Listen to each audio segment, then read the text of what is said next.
Gusto mo po bang laging malakas ang iyong katawan para magamit mo po ito sa iyong pagtatrabaho ng mabigat para sa ating pamilya?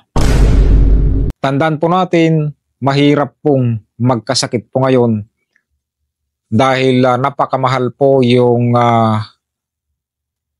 pagpapadoktor. Siyempre, bibili ka ng mga gamot kung ano man po yung ireresita ng doktor. Imbis po na ibili mo na lang po ng pagkain para sa iyong pamilya, ay gagamitin mo pa ito para sa pagpapadoktor mo.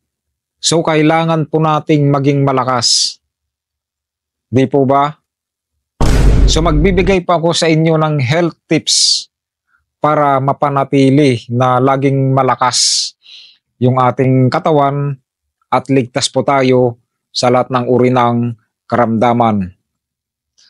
Magbibigay po ako ng top 7 na mga pagkain na nagbibigay lakas po sa ating katawan at malayo po tayo sa lahat ng uri ng sakit.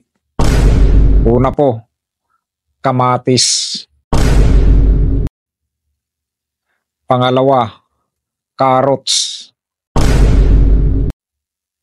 Pangatlo, sibuyas. Pang-apat, orange.